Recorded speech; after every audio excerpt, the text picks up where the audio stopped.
স্তরের ফলগুলো খুব সুন্দর, গাছগুলো খুব সুন্দর। না জানি হয়তো 4 নম্বর স্তরে গেলে আরো সুন্দর ফলের গাছ আমি পাবো, তার থেকে সুন্দর আরো ফল পাবো। এই চিন্তা ভাবনা করে 4 নম্বর স্তরে পদার্পণ করলেন। দেখলেন সত্যি সত্যি 3 নম্বরের থেকে 4 নম্বর স্তরের ফলগুলো সুন্দর, গাছগুলো খুব সুন্দর। স্তর পেরিয়ে যাচ্ছে, স্তর পেরিয়ে যাচ্ছে, কিন্তু ফল নেওয়া হচ্ছে না।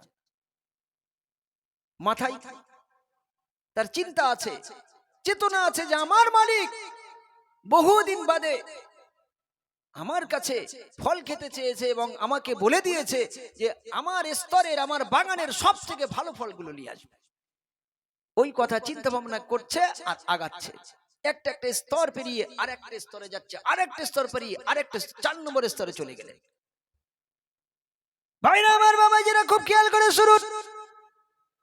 4 নম্বর স্তর পেরিয়ে যখন 5 নম্বর স্তরে পদার্পণ করলেন, দেখলেন সত্যি সত্যি 4 নম্বর স্তরের থেকে 5 নম্বরের স্তরের ফলের গাছগুলো আরো সুন্দর, তার থেকে ফলগুলো আরো সুন্দর।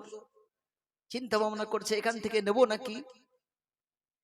1 নম্বরে তো ভালো পেলাম না, 2 নম্বরে খুব সুন্দর পেলাম, তার থেকে 3 নম্বর আরো সুন্দর, 4 নম্বর তার থেকে আরো সুন্দর, 5 নম্বর সব থেকে সুন্দর।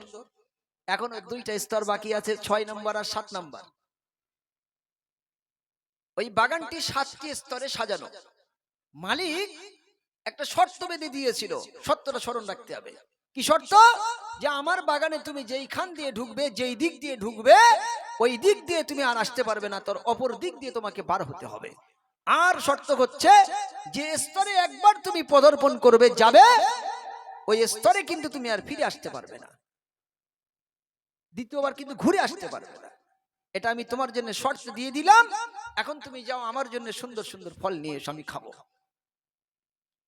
যেমন মালিক তেমন কর্মচারী, গোলাম। 4 নম্বর পেরিয়ে 5 নম্বর পেরিয়ে 6 নম্বরে পদার্পণ করলেন। দেখলেন সত্যি সত্যি 5 নম্বরের থেকে 6 নম্বরের স্তরের ফল গাছগুলো খুব সুন্দর, ফলগুলো আরো সুন্দর। কথা বুঝলেন? স্তর পেরোচ্ছে, ফল নেওয়া হচ্ছে না, হাতে ঝুড়ি সেইভাবে সুন্দর, খালি ঝুড়ি, ফলের ঝুড়ি খালি, ফল নেওয়া হচ্ছে না। 6 নম্বরে ভাবছেন তাই তো এখনো একটা স্তর বাকি আছে।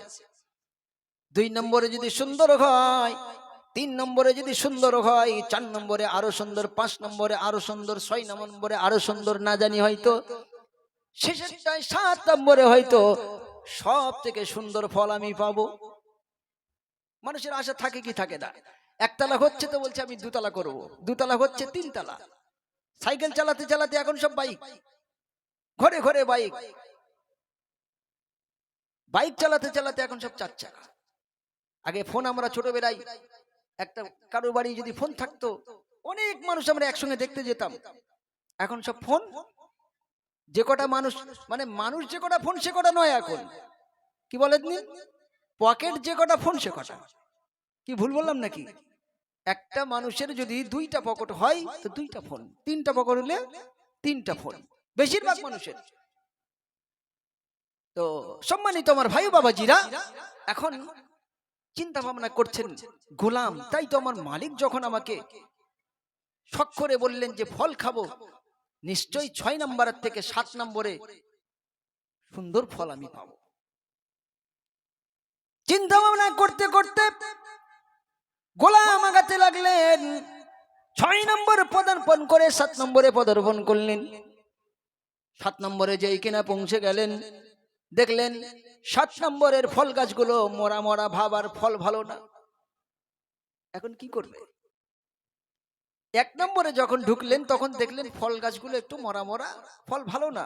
2 নম্বর থেকে শুরু হলো খুব সুন্দর ফল, 3 নম্বরে আরো সুন্দর ফল, 4 নম্বরে আরো সুন্দর ফল, 5 নম্বরে আরো সুন্দর, 6 নম্বরে সব থেকে সুন্দর।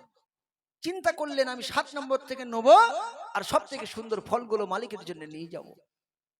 কিন্তু আফসোস, 7 নম্বরে ঢুকে দেখলেন 7 নম্বরের ফলগুলো, 7 নম্বরের স্তরের ফল গাছগুলো ভালো না, আর ফলও ভালো না। চিন্তা ভাবনা করছেন, চিন্তায় পড়ে গেলেন যে আমার মালিকের জন্য আমি কি নিয়ে যাব, আমার মালিকের জন্য কি নিয়ে যাব, মালিকের কাছে আমি কি নিয়ে যাব? এখন যদি মালিকের কাছে আমি ফল নিয়ে না যাই, আমার চাকরিটা তো যাবে, তার সঙ্গে কি কি সাজা হবে ওটা তো আলাদা কথা।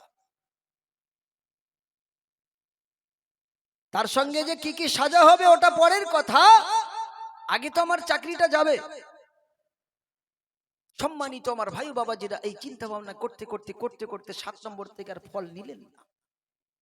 যে এত সুন্দর সুন্দর স্তর পেরিয়ে এসেছি, ফল আমি নিলাম না। আর আমার মালিক একটা শর্ত দিয়েছিল আমাকে, যে পুনরায় কিন্তু যে স্তর তুমি পেরিয়ে যাবে, পুনরায় সেই স্তরে কিন্তু তুমি আর আসতে পারবে না। এখন তো মালিকের শর্ত অনুযায়ী আমি কোন স্তরে যেতে পারবো না। আর মালিক বলে দিয়েছিল যেখান থেকে ঢুকবে, যেই দিক দিয়ে, যদি পূর্ব দিক দিয়ে ঢুকো পশ্চিম দিক থেকে বাড়তে হবে, উত্তর দিক থেকে ঢুকলে দক্ষিণে বাড়তে হবে। আমি তো যেই দিক দিয়ে ঢুকেছি ওই দিক তো আর যেতে পারবো না, তার উল্টো সাইড দিয়ে বিপরীত দিক থেকে আমাকে বাড়তে হবে। ফল আর নেওয়া হলো না, খালি ঝুড়ি নিয়ে মালিকের কাছে ফিরে আসলেন। মালিক ধমক দিলেন, তার চাকরি থেকে বরখাস্ত করলেন এবং তার জন্য যত সাজা দেওয়ার কথা সবকিছু ঘোষণা করলেন। সম্মানিত আমার ভাই ও বাবাজিরা, আমরাও আমাদের জীবনের স্তর পেরিয়ে যাচ্ছি। আজকে নামাজ পড়বো না, একবার তাকবীর দেন তো, নারায়ে তাকবীর, নারায়ে তাকবীর, নারায়ে তাকবীর। জনাব হযরত হাফেজ করিম মোহাম্মদ মুজাফফর হোসেন সাহেব, নারায়ে তাকবীর। হুজুর এসে গেছেন। যে কথা আমি বলছিলাম আসলেই ছেড়ে দেবো, সেজন্য আমরা দেখতে দেখতে আমাদের সময় অতিবাহিত করছি। আজকে নামাজ পড়বো, কালকে নামাজ পড়বো।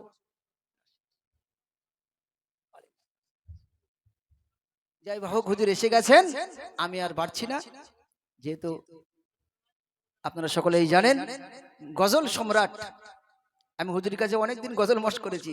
বাড়ি থেকে আসতাম ছোটবেলায়, বাড়ি থেকে হুজুরের কাছে এসে এসে গজল মশ করে যেতাম ছোটবেলায়। এখনো ভালোবাসেন, মহব্বত করেন। যাই হোক, আপনারা এদিক ওদিকে জানারা ঘোরাফেরা করছেন, আপনারা সকলে চলে আসেন পাক মেহফিলে। আমি আর আগে বাড়ছি না। আল্লাহ তাআলা আমাদের সকলকে, আমি যা কিছু বলেছি, আপনারা যা কিছু শুনেছেন, বলার থেকে শোনার থেকে বেশি বেশি আমল করার তৌফিক দান করেন। সকলে বলুন আল্লাহুম্মা।